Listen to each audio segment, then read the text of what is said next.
Rasil TV untuk Islam yang satu.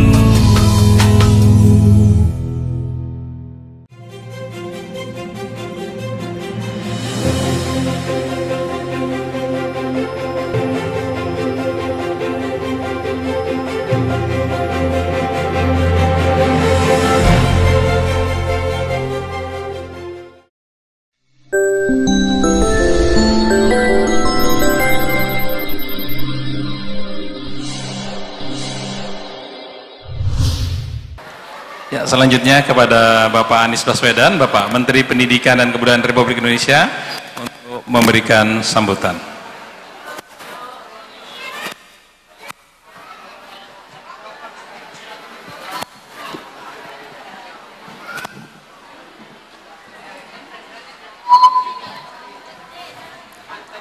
Bismillahirrahmanirrahim. Assalamualaikum warahmatullahi wabarakatuh. Yang saya hormati Bapak Wakil Wali Kota Bekasi, yang saya hormati Bapak Farid Thalib, Pembina Yayasan Pendidikan Silaturahim ini, yang saya hormati juga sampingnya ini Pak Yusuf Thalib, Bapak Ges Khalifah, Pak Ibrahim, yang saya hormati dan menjadi rujukan kita semua Ustadz Husein Alatas, Pak Ihsan, dan tokoh pendidikan yang mengabdi di tempat ini, kita semua hormati, kita banggakan, Pak Munif Hatib, Bapak-bapak, Ibu, hadirin semua. Alhamdulillah, bersyukur akhirnya bisa sampai juga ke sini.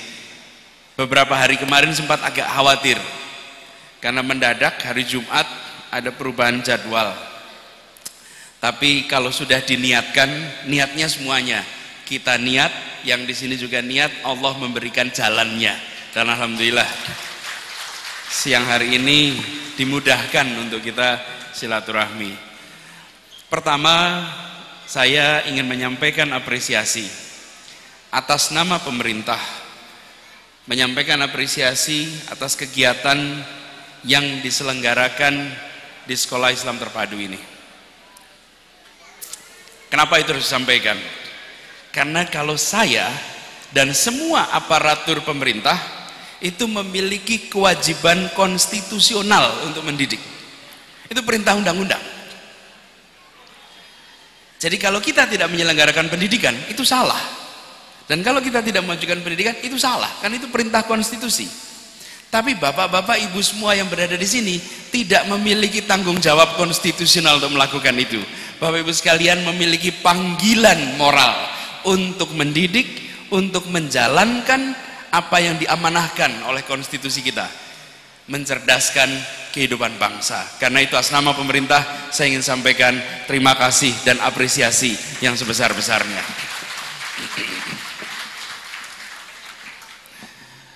Bapak-bapak, ibu, hadirin sekalian, tantangan kita itu sangat besar. Tantangan kita sangat besar. Perubahan zaman terjadi begitu cepat. Dan kita harus membaca perubahan itu dengan baik. Ini kebetulan karena peresmian sekolah. Jadi saya ingin garis bawahi sedikit. Bahwa hari ini anak-anak kita hidup di abad 21. Anak-anak kita hidup di abad 21. Dengan segala macam teknologi yang mereka bisa manfaatkan. Gurunya adalah guru-guru abad 20. Kita-kita ini abad 20. Cara mengatur sekolahnya itu cara mengatur sekolah abad 19. Betul. Bapak Ibu datangi sekolah-sekolah kita, lihat bentuk sekolahnya, lalu lihat foto-foto sekolah abad 19, sama. Belum berubah. Belum berubah. Di sini dibutuhkan keberanian untuk melakukan terobosan. Umat Islam menang atau kalah bukan karena mampu atau tidak mampu, tapi karena membaca perubahan zaman atau tidak. Karena itu cara mendidik pun harus diubah. Beruntung di sini ada Pak Munif Khatib yang Indonesia saja menjadikan beliau rujukan dan beliau mengabdi di tempat ini. Ini beruntung sekali. Dan itu artinya Pak Munif, tanggung jawab Pak Munif menjadi extraordinary, Pak. Menjadi besar. Kalau menulis, lainnya melaksanakan. Kalau di sini harus diwujudkan. Harus diwujudkan. Dan ini artinya sekolah ini harus bisa menjadi sekolah rujukan. Bukan hanya sekolahnya memberikan makna lebih bagi siswanya, bagi orang tuanya, tapi bagi ekosistem pendidikan lebih luas, ini harus menjadi rujukan. Jadi Bapak-Ibu sekalian, tantangan perubahan ini membutuhkan kita melihat pendidikan dari perspektif yang lain. Bersatu, barangkali yang perlu kita sama-sama garis bawahi. Jalur untuk mendidik itu 3 minimal. Jalur intrakurikuler, jalur ekstrakurikuler, dan jalur ada yang menyebutnya non-kurikuler, ada yang misalnya co-kurikuler. 3 ini. Kebanyakan dari kita berpikirnya semuanya intrakurikuler. Semuanya dimasukkan dalam kurikulum. Sementara ekstrakurikulum tak berkembang. Di sisi lain, non-kurikuler tak tumbuh. Kegiatan-kegiatan mingguan, kegiatan harian yang bukan di dalam kelas, juga bukan ekstrakurikuler, ini adalah kegiatan yang bisa menumbuhkan karakter. Tapi seringkali kita lewatkan. Karena itu saya senang sekali tadi mendengar bahwa di sini OSIS-nya didorong. Anak-anaknya diminta untuk terlibat dalam kegiatan ekstrakurikuler. Karena yang menentukan di masa depan nanti adalah kombinasi itu. Dan fondasi mendasarnya adalah tadi disampaikan, saya ingin garis bawahi, akhlak, integritas. Tadi pagi sebelum saya ke sini, kenapa jadi mundur?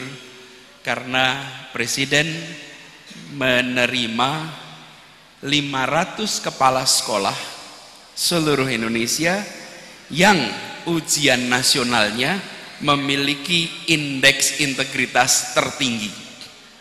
Selama ini yang dinilai oleh negara adalah prestasi akademik. Tahun ini kami tidak nilai prestasi akademik. Bukan itu tidak penting. Prestasi akademik penting, tapi kejujuran yang utama. Kejujuran utama.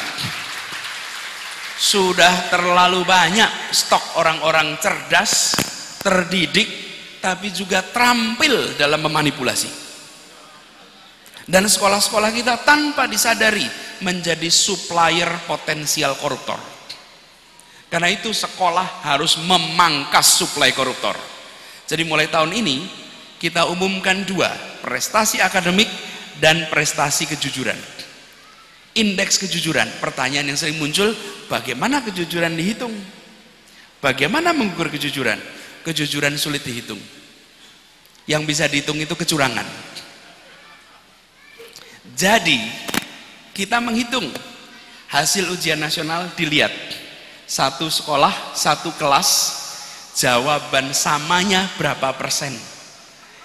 Dan ketemu prosentase yang benarnya sama, salahnya sama di 40% pelajar. Artinya ini kerja jamaah, ini kerja ini.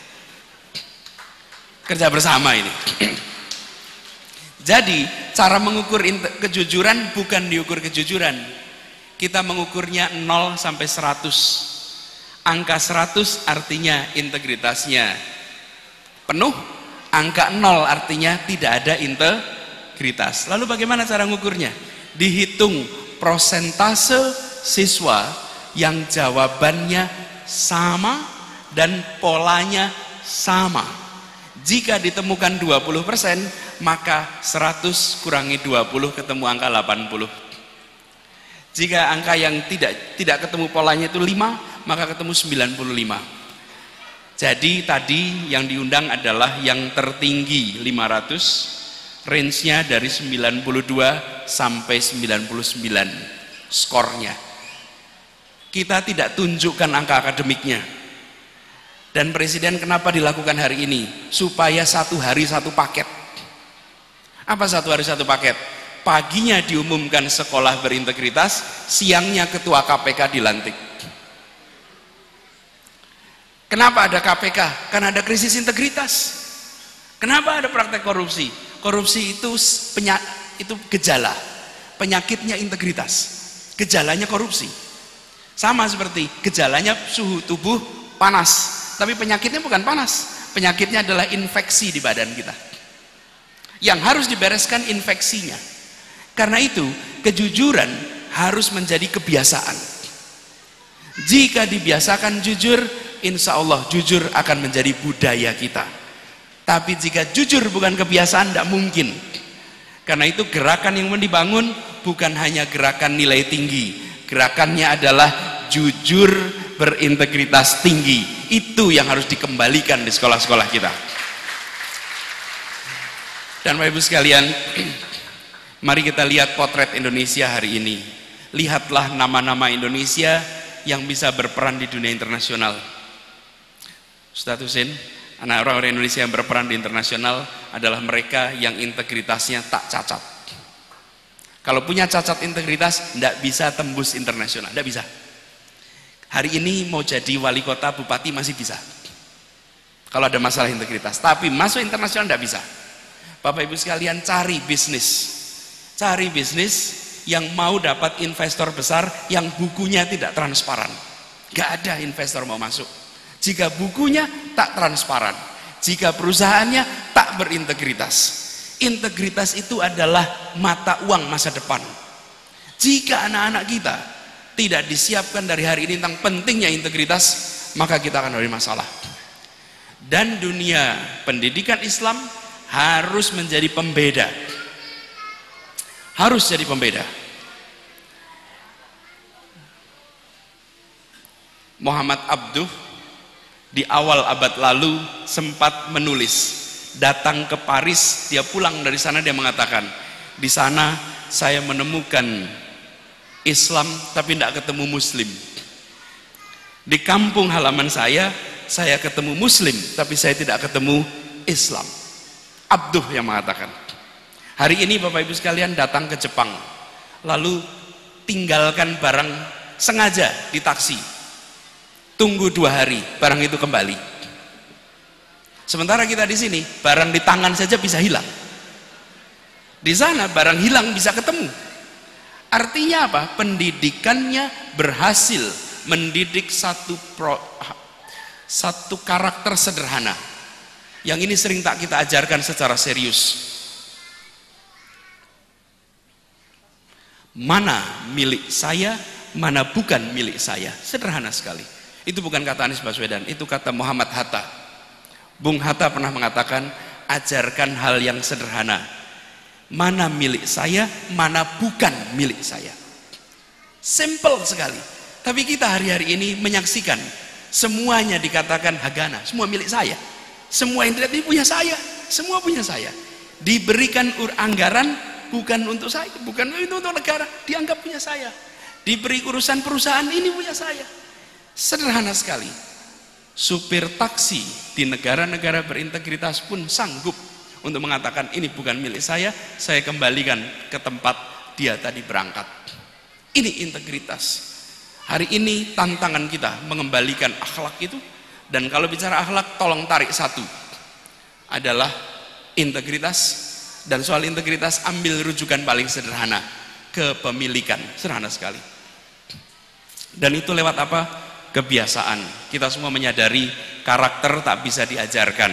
Karakter diajarkan, lalu dibiasakan, sehingga jadi kebiasaan, lalu menjadi budaya. Diajarkan jujur, dibiasakan jujur, budaya jujur. Tapi tidak bisa jujur itu lewat deklarasi. Deklarasi masyarakat jujur. Selesai deklarasi, kembali pula ke praktek yang sebelumnya. Ini lewat pembiasaan. Karena itu saya berharap sekali sekolah ini bisa menjadi contoh. Dan saya berharap sekolah ini juga bisa menjadi rujukan pembelajaran yang menyenangkan. Sekolah harus menyenangkan. Kalau sekolah membuat anak ketagihan, berarti sekolahnya benar. Kalau sekolah membuat anak kapok, berarti sekolahnya salah. Ada yang salah dengan sekolah itu. Kalau Ki Hajar dulu menyebutnya taman. Taman itu artinya tempat yang menyenangkan.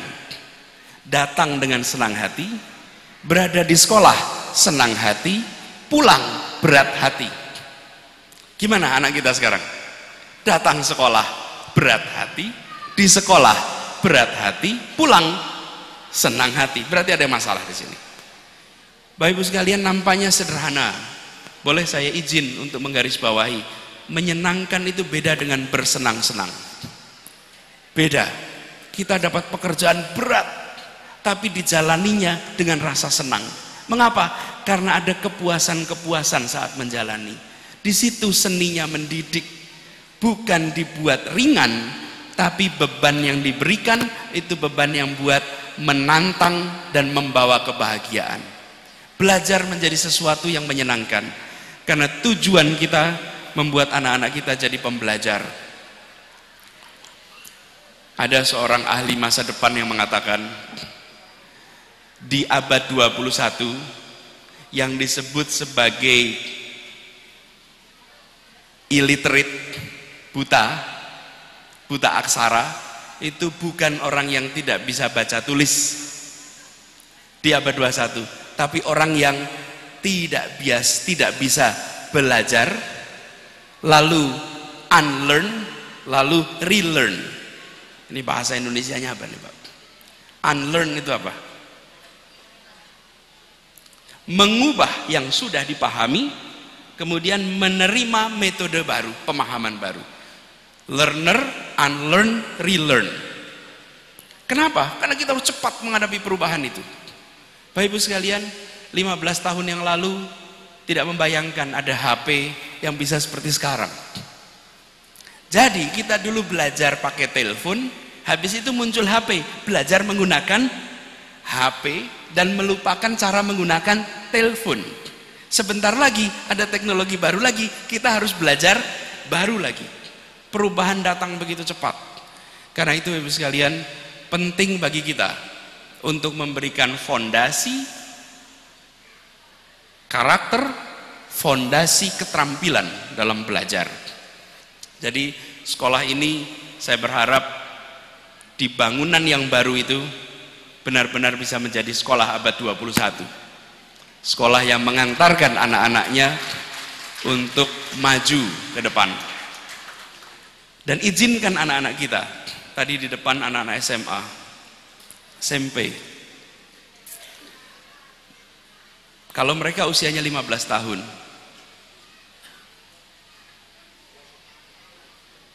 berarti 30 tahun lagi, saat Republik ini merayakan kemerdekaan yang ke-100, mereka yang akan berada di panggung-panggung ini. Mereka yang akan di panggung-panggung ini. Usia mereka sekitar 45 tahun.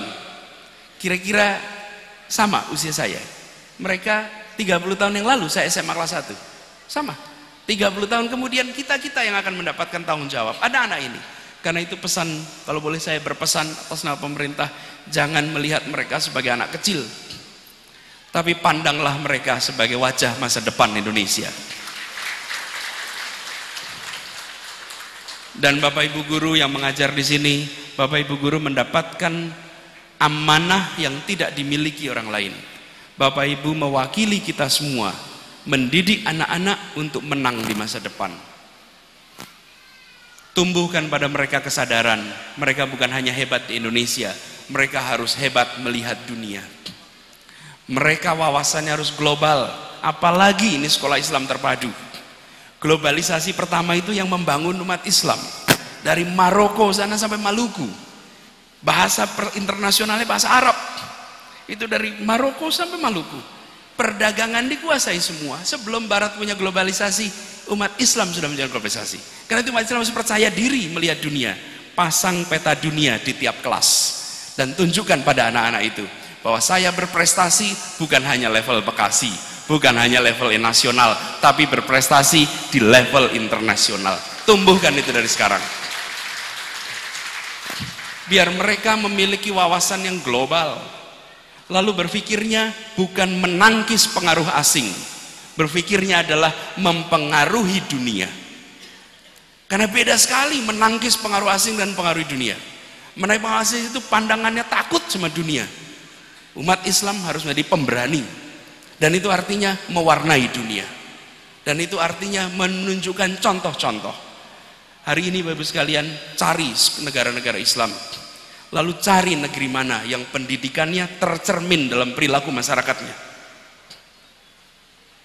Cari Bapak Ibu sekalian, dari paling ujung barat Nigeria, terus sampai ke paling timur, belum ketemu. Yang kita sering temukan seperti yang dikatakan Abduh tadi, di mana adzan tak berbunyi tapi Islam muncul tanda-tandanya. Indonesia harus bisa membalikkan itu. Di ujung tenggara bentangan geografis umat Islam dunia, di situ ada kebangkitan pendidikan Islam yang insya Allah di sini salah satu cikal bakalnya. Insya Allah.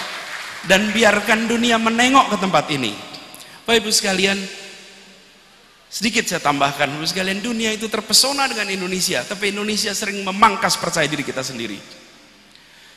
Konferensi Asia Afrika, Pak Yusuf, dilaksanakan tahun 55. Seluruh dunia kumpul di Bandung. Dan saya sering bertanya, kenapa orang mau kumpul di Bandung? Kalau Asia Afrika berkumpul, logikanya kumpulnya di tengah. Asia dan Afrika. Indonesia ini paling ujung tenggaranya Asia dan Afrika. Di tengah ada siapa? Ada Mesir, ada India. Yang satu dengan Nasser, yang satu dengan Nehru. Dua-duanya mempesona. Tapi kenapa yang dipilih kok justru di ujung? Bukan sekedar karena Soekarno, ya Soekarno hebat. Tapi dunia terpesona dengan konsep negara yang dibangun di tempat ini. 719 bahasa di tempat ini. Bersepakat bahasa bersama sebelum ada negara. Cari bangsa di dunia yang bisa seperti itu, tidak ada. Uni Eropa hari ini menyatakan satu bangsa, bangsa Eropa, dan mereka menggunakan bahasa 23 bahasa. Semua pidato diterjemahkan 23 bahasa. Semua ceramah setiap orang pegang pakai headset menerjemahkan.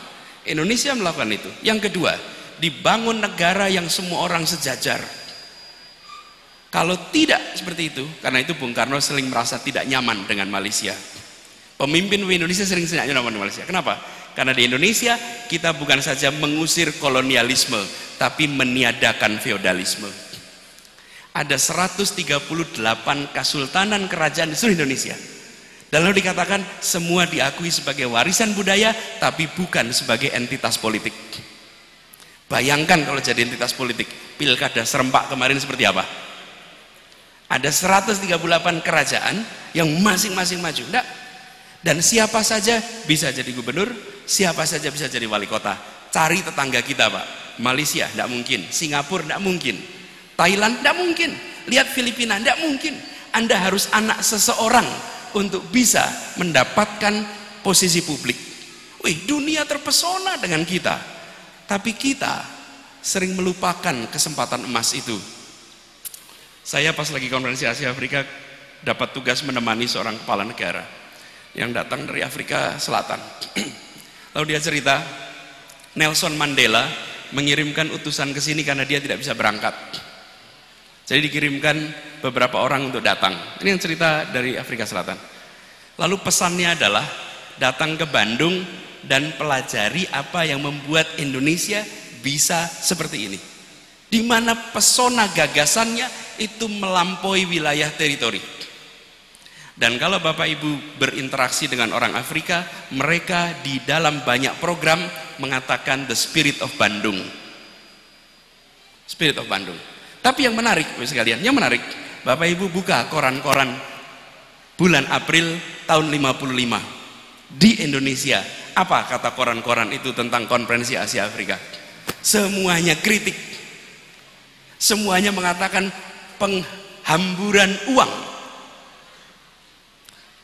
Jadi pemimpin kita yang punya visi panjang masa depan harus berani menghadapi kanan kiri yang mengatakan tidak setuju.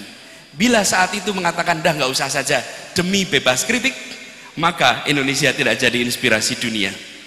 Tapi jika itu dihadapi, Indonesia inspirasi dunia.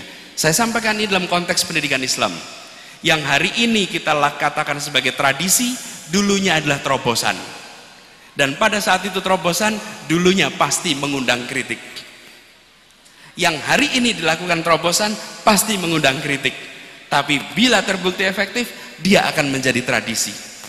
Karena itu di sini kita berharap sama-sama kecemerlangan kebangkitan pendidikan itu akan muncul, dan benar-benar insya Allah sekolah ini menjadi salah satu rujukan kebangkitan pendidikan Islam di Indonesia. Bapak Ibu sekalian yang saya hormati, izinkan saya mengakhiri ini dengan mengucapkan selamat.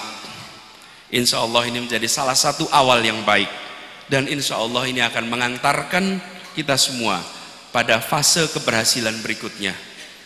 Kita berharap ikhtiar ini akan mengantarkan Bapak Ibu semua yang saat ini bekerja di tempat-tempat sunyi, tidak terlihat. Bapak Ibu sedang menggali sumur yang aliran pahalanya insya Allah tidak akan pernah berhenti untuk Bapak Ibu semua, insya Allah. Dan kita berharap anak-anak kita nanti menjadi anak-anak yang membawa perubahan. Bapak Ibu sekalian, sebenarnya saya ingin lebih panjang berinteraksi Bapak Ibu sekalian. Tadi malam ada pemberitahuan tambahan, yaitu pelantikan yang harusnya jam 4 sore diajukan jadi jam 1.30. Pelantikan pimpinan KPK. Kalau saya tidak hadir nanti bisa didatangi sama KPK. Jadi saya lebih baik hadir. Kalau pelantikan KPK, kita semua ingin mengirimkan pesan. Kita semua ingin mengirimkan pesan bahwa ini, Bapak sekalian, tolong di dunia pendidikan juga dorong. Mereka yang berada di KPK itu orang-orang yang berani atas nama kita. Kita ini membicarakan korupsi sebatas ngomel. Ini korup, ini korup. Kalau mereka yang di sana itu berantem yang sebenarnya. Mereka di situ, mereka menghadapi koruptor atas nama kita semua. Karena itu Bapak sekalian, doakan bukan saja pimpinannya, tapi semua orang yang bekerja di tempat itu satu saat bisa membebaskan Indonesia dari praktek korupsi, dan insya Allah lembaganya sudah tidak harus ada lagi.